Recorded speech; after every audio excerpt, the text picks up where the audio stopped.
I'm Kathryn Kennedy. I'm a reporter with the Daily Reflector covering city government, and I'm here today with Mary Louise Rothschild, who is a candidate for City Council in District 2. Thank you for joining us today. Thank you for having me. I wanted to start out by asking, you're somewhat of a newcomer to Greenville. You've been here 2 years now. Yes. Chose Greenville for the place you wanted to retire. Yes. Do you feel like you're prepared to have a sense of what the issues are in Greenville, to jump into this race with a real sense of what's facing the city? Well, the truth is that we bought our home back in '06, so I actually was spending time down here whenever I could to get acclimated.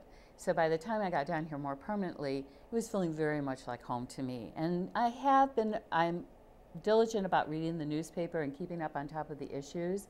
And of course, you live in the community, and so you realize what the issues are just by being part of activities that you do, the volunteering that I have done, listening and talking to people. It becomes second nature, I think, maybe because I was a teacher, to just hear what people are saying. What are the positives and what are the things that people feel like we really need to work on? And so I really do feel that I do have a good sense of what needs to be looked at and what are the things that we've done right that we want to keep moving forward with. Let's focus on the issues at this point in time. What are the things that you're hearing that are of concern to citizens, and particularly citizens of your district, District 2? Right. I think one of the first things is going to be jobs. That's, of course, nationwide. We're all facing that issue. But it is something we do have to address. And what are some ways that we can bring in more businesses, more industries into our area so that we have a wide range of job opportunities for the people here? And I really hope that we're going to be looking at those kinds of things that will be sustainable, that they're not just going to be, short time, that they're really going to be something that families can look at and depend on those salaries so that they can move forward with their lives into their future. And I think that's really important. And I think working with the Pitt County Development Commission is one way that we can do that. Also working with the region, the Eastern Region area, as Mayor Dunn has talked about, I think is going to be really important for us. One of the other issues, of course, is crime. And I have lived in areas where I have had to work and had to deal with those kinds of issues before.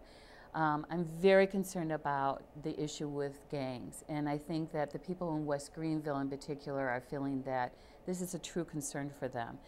And as an educator, I'm really concerned about our youth. This is not a time when we should have young people worrying about going outside their home and what's going to happen to them.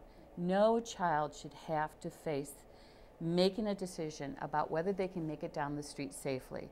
And if it means that they have to maybe join a gang and that's the decision they're faced with, that's not correct. That's not right. And so we really need to make sure that the youth in that area have places to go that are safe havens, where there are adults who can be good models for them and make sure that they can get involved in activities that they're interested in. I'm very involved with the Little Willie Center, and Renee and Marvin have done a marvelous job with their Latchkey program, and I just adore that program and love those two people very dearly. Wish we could replicate that throughout the whole area.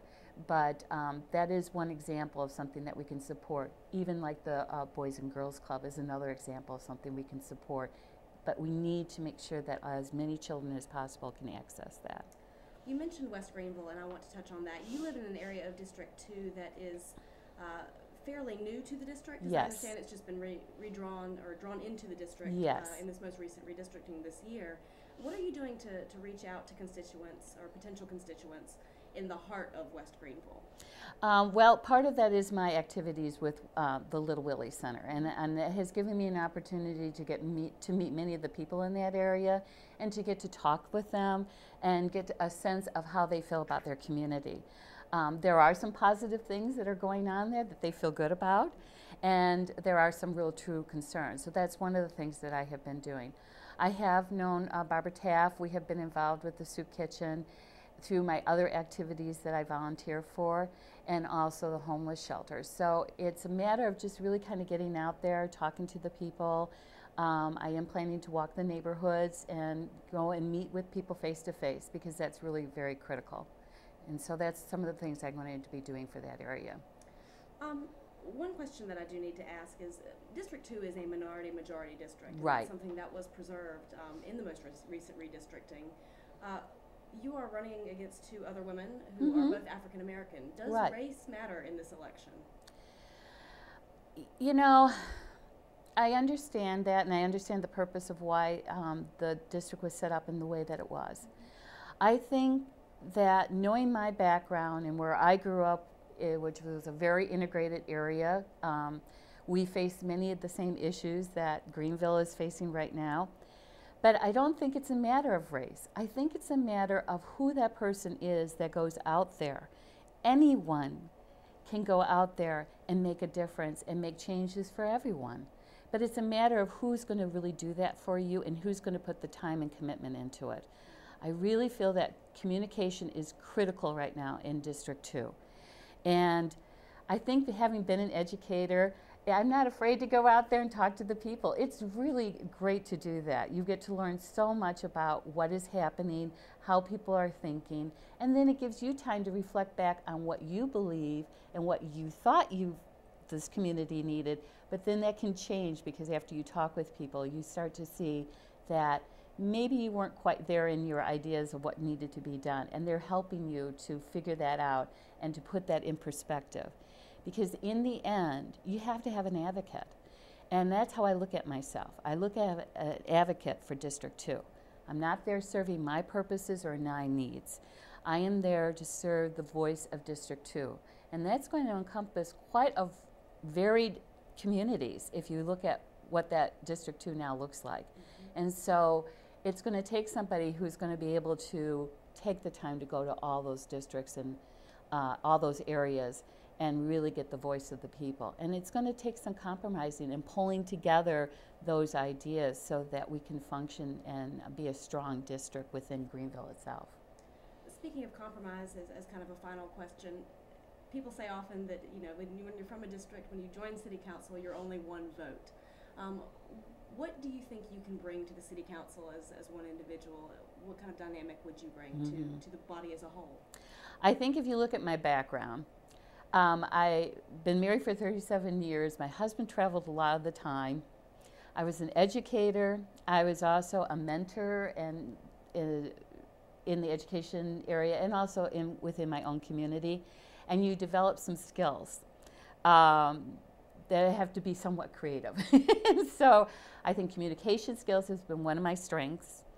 I think the other thing is compromising and thinking outside the box. I'm a true believer that you get all the ideas out there, and then you look at the ideas and filter out what doesn't look really possible.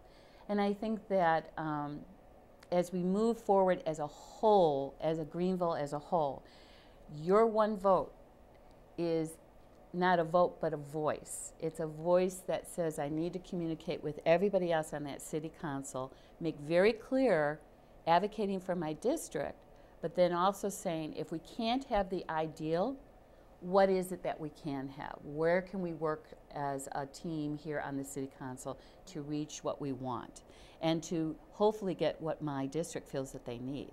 So you really have to do a lot of negotiating, talking, compromising, and listening, truly listening to what people are saying, and then how do you take that and make it work?